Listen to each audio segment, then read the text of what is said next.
Hello! This group is formed by Isabel Guaman, Valmir Heredia, Sergio Antesana, and me, Ariana Vallivian.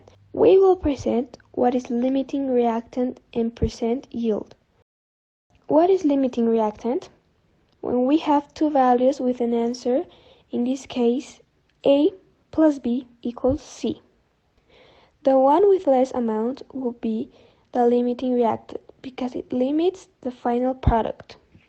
In order to get the limiting reactant, here we have an example. Zinc reacts with aqueous hydrochloric acid to produce hydrogen gas in zinc chloric. Identify the limiting reactant. The equation is zinc plus hydrochloric acid give us hydrogen plus zinc chloride. Our step 1 should be balance the equation. We have one side zinc with 1, on the other side we have zinc with 1, so it's balanced. Hydrogen will have 1, and on the other side we have 2, so we need to put 2 on the left side, so it's balanced. And next we have chloride. It is 2 and on the other side it's 2, so it's okay. The step 2 should be getting the limiting reactant. So we get the grams from zinc, and that's 65 grams of zinc over 1 moles of zinc, and that equals to 65 is 36 grams of hydrochloric acid over 2 moles of hydrochloric acid, and that gives us 18. So the one with less amount is limiting reactant. In this case is 18. Solve a problem to show the calculation of the percent yield. A reaction with a calculated yield of 9.23 grams produced 7.89 grams of the product.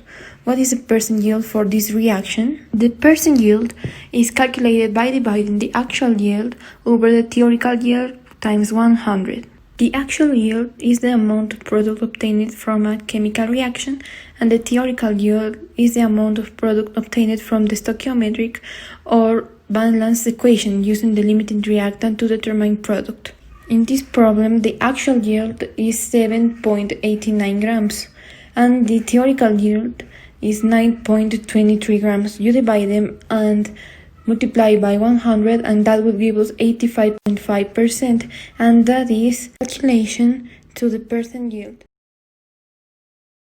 Solve a problem of stoichiometry with percentage of purity in one of the substances involved in a chemical reaction.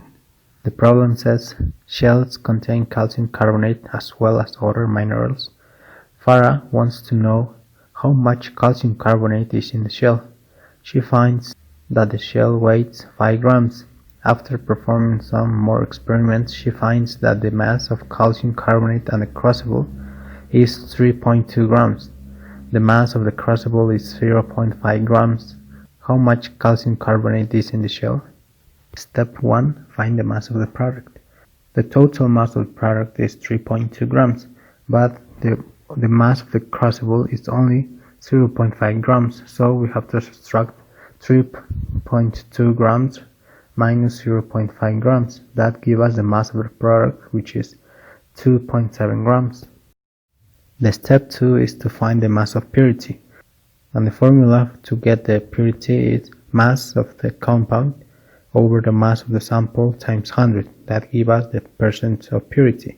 So we replace the values, and 2.7, which is the mass of the compound, over the mass of the sample, which is 5 times 100, gives us 54%, which is the mass of purity.